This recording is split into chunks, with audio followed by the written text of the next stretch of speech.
Well, joining us now, one of the most inspirational Indians, Amitabh Bachchan himself. Sir, you are an ambassador for this cause, for this mission. Everything you say has a profound impact on so many across this country. So what you say, it really does matter. So let me ask you, sir, my first question. Now more than ever, given the COVID pandemic, is it time for us to focus a lot more on hygiene, basic changes, hygiene habits? Because, in a sense, it's all linked. It's linked not just to sanitation, but basic hygiene is linked to COVID as well. Well, somebody like NDTV that has always been doing a great amount of conscious work towards Swachh Bharat, Swasth Bharat. I think this routine has been on for several years. I think it's the 7th year when NDTV has involved itself in this campaign. And I think COVID just seemed to have happened. And because it has happened, a lot of changes in our behavior, in our habits have been seen and are taking place. And I think it's important that now you link the two things together, because there is a very impressive link as far as the pandemic is concerned, as far as the precautions that we need to take, all being linked to the campaign that has been run by NDTV for so many years. So yes, we need to be very conscious of both these campaigns, and more so now with the pandemic, as you rightly said. So what are the biggest concerns when everybody talks about it, but it's perhaps the biggest danger? It's fatigue, COVID fatigue, lockdown fatigue, people not wanting to wear a mask. People are tired, whatever will happen, will happen. And there have been so many messages to tell people you need to be aware that the fight is hardly over. What can you do to reinforce that point? Well, I think that we've already been speaking a lot about it. We've been doing campaigns on television. We've now got, what do you call them? The stuff that you hear on the phone when you get a call. Yes. That was done by the government, and I did that. A lot of people are getting fed up with my voice. A lot of people are saying, hey, I didn't know that, you were going to talk to me and stuff like that. But I think it's all in the interests of the campaign. So one idea is to, yes, keep doing the campaigns and keep pushing this thought that you need to do these very basic, simple precautions, because the pandemic is far from over, and anything can happen anytime. We still haven't found a cure for it, and that's terrible. And we haven't got a vaccine, but I really don't know how effective the vaccine is going to be. We haven't got a vaccine for HIV yet, and it's been years and years and years. So to hope that there will be a vaccine for COVID, needs to be looked at sort of distantly. But the precautions that need to be carried out are a must. We can only keep insisting on that. You rightly said that there's a lot of fatigue that is setting in. People are getting fed up of sitting at home. But, I think that this is some kind of a new order, which I believe nature is pushing us into. We've all been used to going out and doing things very freely.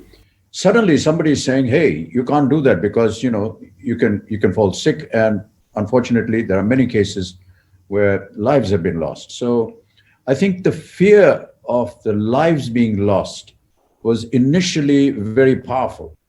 I've been through COVID, and I was in hospital for almost 24 days. I went through the treatment, which was all sort of, hitting in the dark. All the medical fraternity has been hitting in the dark as to what the cure can be. But the fact is, even after coming back out of it and being declared COVID negative and having developed certain antibodies, thanks to the medication that I was given, I was still quarantined in my home, in my own room for at least 14 days. I followed that. Even now, when I go out of my house, I wear a mask. I wash my hands as frequently as possible. Yes, I am working, but I lay down certain stipulations where I work. The studio needs to be sanitized through a particular chemical, which has now been approved in the ICUs, for example. There are separate corridors being built where you can't, get too close to me or the other people. Everyone that works close to me is wearing PPE units, wearing masks, wearing shields. These are some very basic precautions that all of us are taking. And I think that we can only become examples for the rest of the people by doing this ourselves and carrying on repeating that, you need to do this because it's still not over. So do you see some hope at the end of the tunnel? We finally got the vaccines coming out. They'll be here in India very soon. We will always have to depend on that because we always want to have some kind of a medical relief for this disease. And yes, we do hope that the vaccine does come out, does become effective, and brings a sort of strength of confidence in all of us. There have been cases where the vaccine has not worked. There have been cases where it has worked. And this will always happen. The medicines, some people, react to it positively, some do not. That's going to be a perennial kind of a thought. I do believe that we should be hopeful that the vaccine will come out and will be a kind of a savior for all of us. And I hope that is successful. So we were speaking about COVID fatigue. What about the fact that doctors face a very real fatigue? They are physically and constantly working, paramedical staff, cleaners, cooks, all of these people in hospitals. How important is it for us to constantly be thinking about them? Well, I have the greatest admiration for this fraternity. I've always had a lot of admiration for the medical fraternity because I myself have been through so many medical incidents. But during this pandemic, the kind of work, the kind of concentration, selflessly working towards people, saving their lives has been so admirable. There was a wonderful banner that was put up in Gujarat, I think, which said, if you find that the temples are empty these days, you know why it is, because the gods have shifted to hospitals in white attires. Yes. That's the kind of sentiment that the medical fraternity has been able to gather as far as this pandemic is concerned. Yeah. It's an incredible job that they're doing. Yeah. I've been in the hospital and I've seen how they work. The doctors, the nurses, they don't go home. They've been at it for 24 hours, day and night. They live on the premise. They don't care about their families. They care about the patients. They move from room to room, from ICU to ICU. The attendants, the staff that come and clean your bed and you clean your room and clean your washrooms, just endless amount of hours that they put in without ever being conscious of the fact that, they could be victims. And that is so admirable. We have the greatest respect and regard for them. Yeah. Not just them.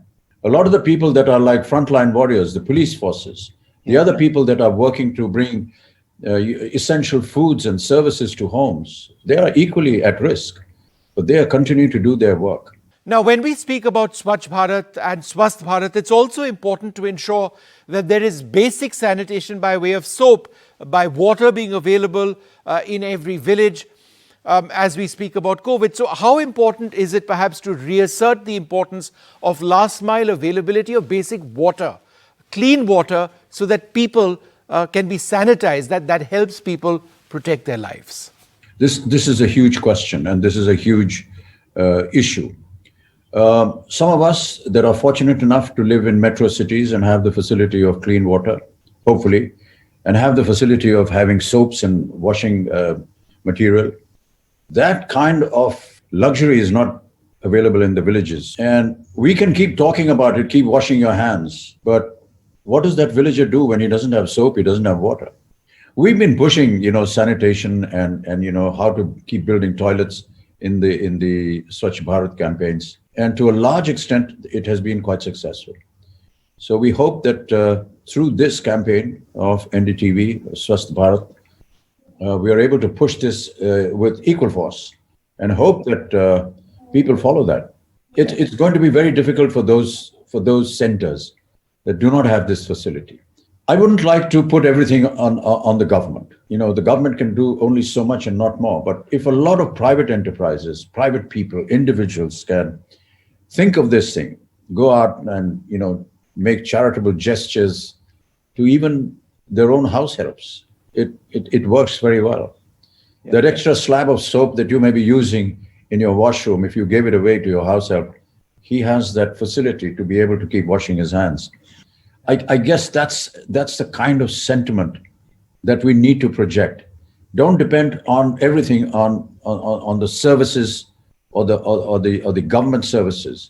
Do something yourself as well and help out a fellow citizen. How important is it for us to remember that beyond just COVID itself, there are patients being affected, the lives of families are affected, the lives of people working in industries, different parts of the economy.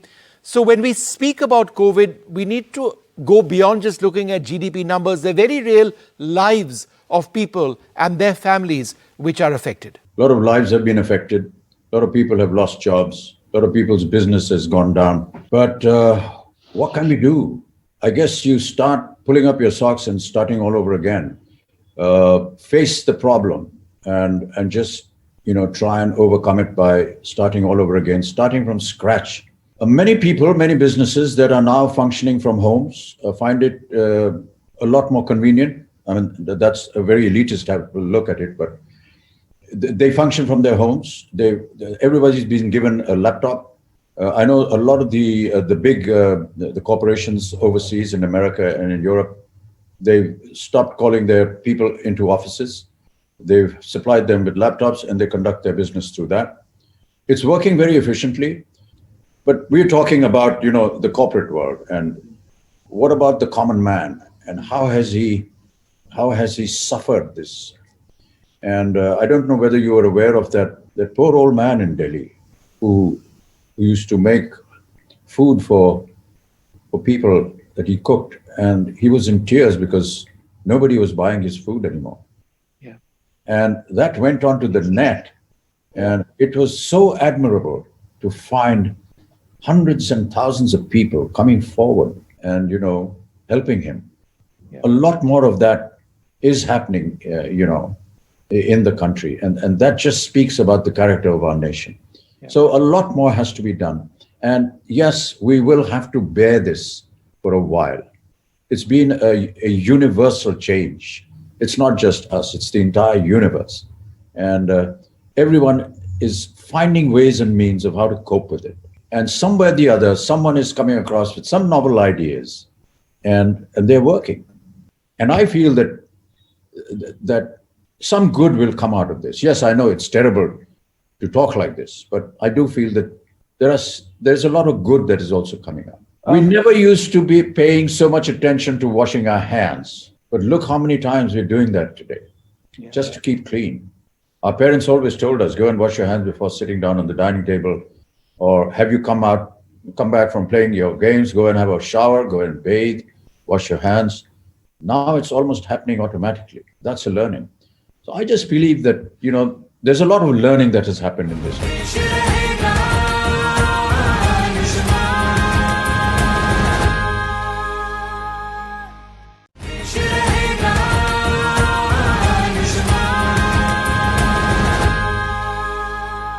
So just linking to the point you mentioned, it's so important. Now, it comes and as opportunities, a new way of business, a new way of transactions, the way we are communicating. Now through the internet, perhaps we would have had a satellite van outside your home, but we want to minimize that physical activity, hence we aren't there. But for many in our country, as we talk about technology which helps us, for example, in education, there is a huge digital divide.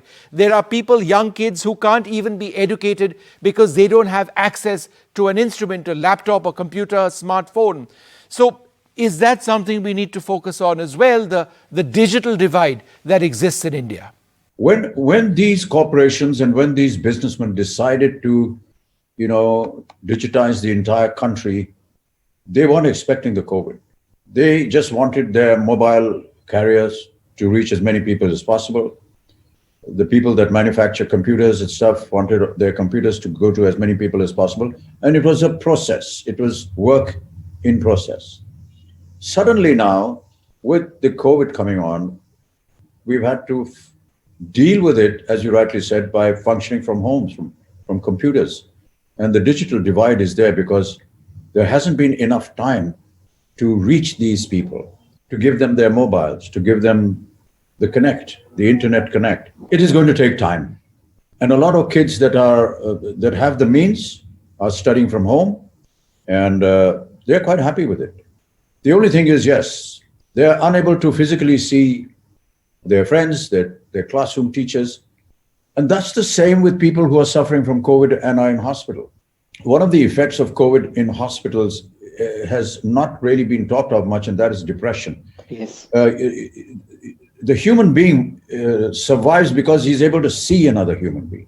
It's very important for him to keep seeing another human being. But in hospital, you don't see human beings. You just see somebody dressed in white. You don't see their faces. You barely see their eyes. You can't make out their expression. Your doctor that used to visit you in hospital, hold your hand, put his hand on your forehead and say everything will be all right, is not there. He's on a Zoom conversation with you, and he directs the doctors and the medical fraternity on how to treat you. These are some of the elements that cause depression. So yes, this is one of the areas that need to be looked into, that this can lead to depression, and we need to come out of it. We need to keep occupied, connect as often as possible, keep talking to each other. If you have an issue, just spread your mind out. Talk to somebody, just make a FaceTime call. Now, all this is happening because we have the facility of digital. But what about those people in the villages that do not have that connect? The only thing we can do is to ask these businessmen and these organizations to as rapidly make this connect, because we don't know how long this pandemic is going to last. Yeah. And who knows, once the connect is available, there may be a lot of other facilities that may come along with it. We may get better information. We may get better data. But yes, I do agree that there is this digital divide, and work needs to be done to, as soon as possible, connect the entire country so that the facilities that you and me are availing right now is available to them as well. COVID-19 is a problem. It affects people around the world. What are some of the lessons that we can learn from outside? You know, Vishnu, I'm going to be hated for saying this, but the Western world is learning from India because we've done rather well. And I'm very proud of the fact that a lot of the, the corporations within the cities, the municipal corporations, they've actually been rewarded by write-ups in the Western media as to how efficiently India has been able to manage the COVID-19. You have to understand a few things. Our population is the second largest in the world. And for a population this large, the kind of numbers that we have is nowhere near in comparison to something like, say, United States of America, that is hardly a third of our population. Yes. And therefore, I would put this thing the other way around. The Western world, you need to learn something from India because we've been able to do rather well. A lot of people were fed up with the fact that, why have you locked down? Why did you do this lockdown? And so on and so forth. But I think that when you don't know what's hitting you, the best thing is to just be quiet, shut everything down, and wait and see what's going to happen. Right.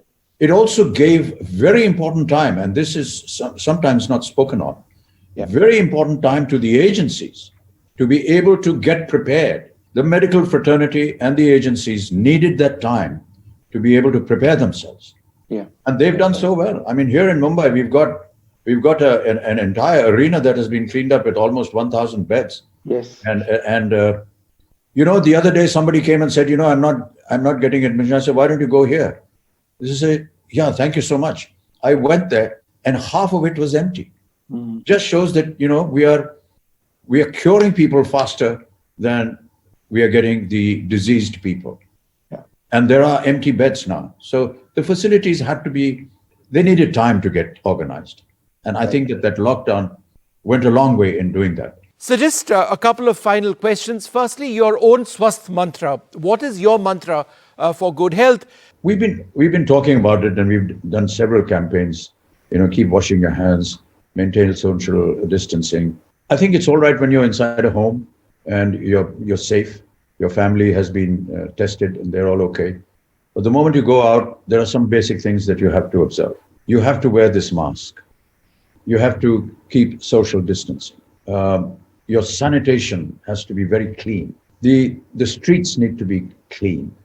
And there are so many elements that go into the creation of objects and stuff that is lying around and that could be inviting this virus and infecting a lot of people. So yes, the Swachh Bharat campaign, the Swasth Bharat campaign are very valid, very important campaigns to be going out to the people as rapidly and as effectively as you have been doing in NDTV. But individually also, we need to keep talking about it. Every time any individual meets another individual, I think it's important to tell them. I sometimes drive to work and I find that the car that has stopped next to me or the bike that has stopped next to me is not wearing his mask. And I just put my window down and say, hey, can you put on your mask? That's it. I may get shouted at, I might get abused at, but at least I've done my job. And I think this is the way we need to just keep passing on information. Every time you see something which is not correct, to just say a word, just put in a word. How does it matter?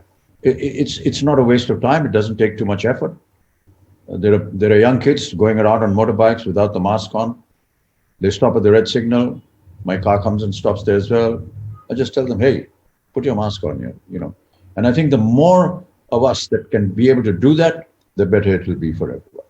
And so the people you're talking about, how do they react to Amitabh Bachchan telling them to put on their masks? I never pay attention to that. It's just that I've been able to convey something. That's it. And a lot of times they have it slung on their neck and they never put it up. Oh, right. When they put it on.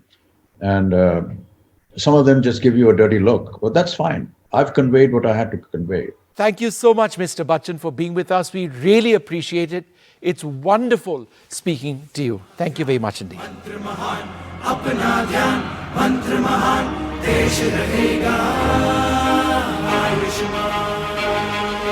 स्वच्छता, स्वास्थ्य और पर्यावरण का ध्यान जीवन का आज यही मंत्र है महान। सच ये है बहुत बड़ा, ना भूलेंगे कभी, कह रही है ये ज़मीं और सारा आसमान।